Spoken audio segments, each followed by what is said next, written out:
Good evening. Buenas noches. Imagine for a moment that you're walking across a grassy area, strolling on your way, when unexpectedly you step on dog poop. Are you there?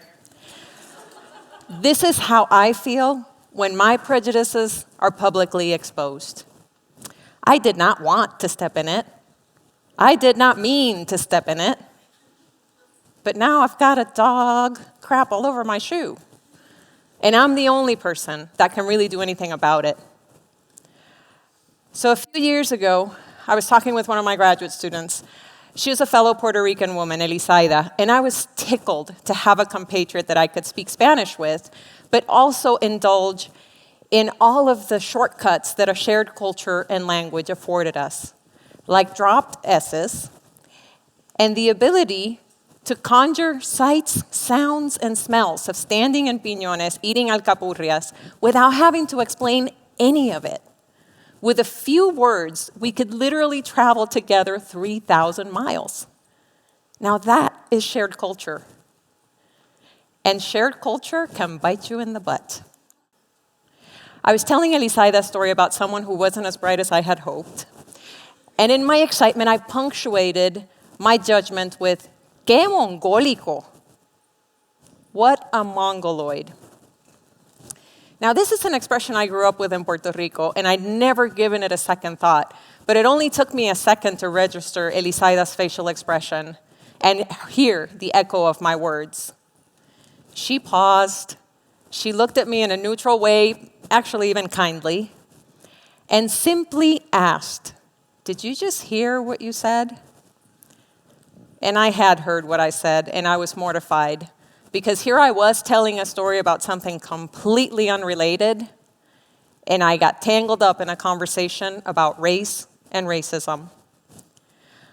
Mongolism was a term used to describe children with Down syndrome. The term was coined by a British physician who, I believe, intended it as a put-down. John Langdon Down, the physician that coined the term, thought that children with Down syndrome had sort of a genetic reversal to so-called mongoloid characteristics that were more primitive than the much preferred and evolved white European ones.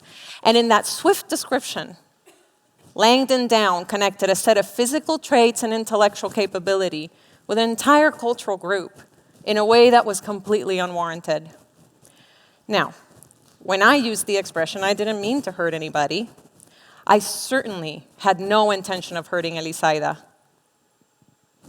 but I did. She was heard as somebody that cared deeply about diversity issues, and for her it was also personal. At the time, she had a very close friend from Mongolia, and my stupid comment was just one more assault on her friend. I didn't mean to hurt anybody. And the funny thing about intentions is that they matter a lot, and they don't matter at all. Tonight, I'm going to try to convince you that intentions both matter a lot and not at all in these sticky conversations about race and racism. Knowing that I didn't mean to hurt anybody helped me see that my behaviors and my values were not in alignment. I value diversity, so much so that by the time I had this conversation with Elisaida, I had devoted my career to the area. I went on autopilot, and I said something that had I truly considered it before saying it, I would have never said. Not because I didn't want to get in trouble, but because I didn't believe in what it meant. My intentions mattered in the conversation I was having with myself. My intentions helped me see and understand what I'm about and where I needed to grow. More importantly, my intentions helped me move away from this notion that being racist somehow means that I'm essentially evil or fundamentally flawed, and towards an understanding that I'm a product of the culture I was raised in. and that I make mistakes that are sometimes more reflective of this upbringing than of what I actually believe. But I was also having a conversation with Elisaida, and that is the conversation where intentions don't matter at all. In the moment, to be perfectly honest with you, I had to fight the urge to say, I didn't mean it that way, you're being too sensitive. I didn't mean it that way would have literally put up a wall between us. And even more so, attending to my intentions in that moment would have kept the focus on me. And when we hurt somebody, we need to put the focus on them. We also need to believe what they're telling us. And you're being too sensitive is just another way of saying, I don't believe you. So I had stepped in dog poop, and I needed to figure out how to move forward now that I had stepped in it. I've been in this position before and after the conversation with Elisaida, and I have supported colleagues, friends, and trainees in making similar mistakes where what they mean to say or do is not what they actually say or do. And in the process, I have happened upon a sequence of 4 steps that I think has been helpful to all of us. I call myself out. I acknowledge what I've heard. I apologize. I thank the person that has gifted me this learning opportunity. And whenever possible, and it isn't always, I offer amends. The first step can be really hard. I personally find it very painful to realize that I've been thoughtless or wrong. But calling myself out is like stepping into the light so I can have the conversation that needs to be had. And sometimes this is easier to do than others. But even when it seems easy, it's hard. In the conversation with Elisaida, it was actually relatively easy for me to see my mistake. And even then, my thoughts raised, my breathing quickened, and my hands grew sweaty. I had been caught in the racist act. And I tried observing all of this as it was happening, and I told myself what I often tell my students, this is a great learning opportunity. And I thought, well, I didn't want to slap myself, surprisingly. It actually slowed me down. The reminder helped me move away from my knee-jerk reaction and toward a response, which was the second step. Instead of reacting with, I didn't mean it, I could simply acknowledge my error and say, I'm sorry. Once I apologized, I could move to the next step, to say thank you. What really struck me in my exchange with Elisaida is that even though I had hurt her, she still trusted me enough to assume that I had the potential to learn something new. She took a risk when she stopped and asked me, did you hear yourself? And every day since that day, I have been so grateful to her for her courage. Thank you for helping me see something I hadn't seen in myself before. Thank you for helping me understand the difference between what I meant to say and what I actually said.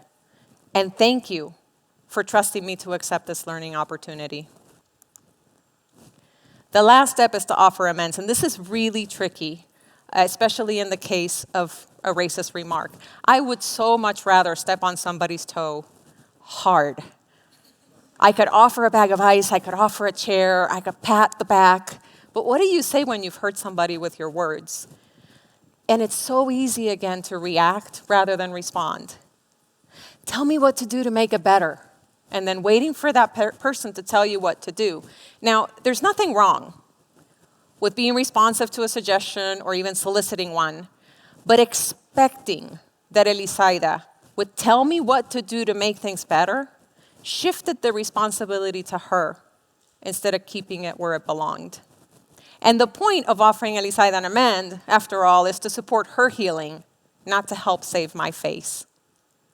And I've seen this play out, in fact, in a lot of different situations.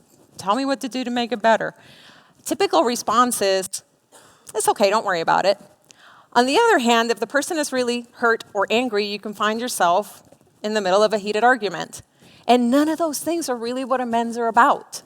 If someone lets me off the hook and I take it, I have not sealed the learning deal. On the other hand, if I'm now caught in the middle of a heated argument, I've managed to both offend and agitate somebody. That doesn't sound so good. So instead, I take responsibility for my own learning, and I focus on communicating what I want to do now that I've learned something new. And in the case of my remark, I took responsibility for learning where the term came from and took steps to educate others and tell my story so others could learn from it. When these steps all come together, they actually convey a pretty simple and powerful message. You're right. I'm sorry. What I just said is not really what I believe. Thank you for pointing it out. And here's what I'm going to do about it. Now, these conversations are all very different. And I really don't want to be overly simplistic, but in reality, I find that I can use the steps pretty flexibly across situations. And my investment in cleaning up my mess after I have stepped in it has to do at one level with my desire to personally change and grow, but mostly with my passion to provide a good model for my students and for my daughters for how to build a more just society. And we can build a more just society with grand gestures. But I think for most of us in this room, we build a more just society in all of the daily interpersonal exchanges that reveal who we are and what we're about. Ken Robinson makes a great point in his TED Talk. He said that mistakes are stigmatized, and I could not agree more. Especially when those mistakes reveal a part of our society that we'd much rather believe did not exist. But we have volumes of scientific evidence that show us that racism is alive, it is well, and it resides within each of us in ways that many of us are barely even aware of. So we are all gonna step in it, because shit happens. All of us have blind spots. We all go on autopilot sometime. And rather than to avoid making mistakes, put up walls to guard ourselves once we've made them, I think the key to our collective success is to make different and better mistakes every time. Thank you for your attention tonight.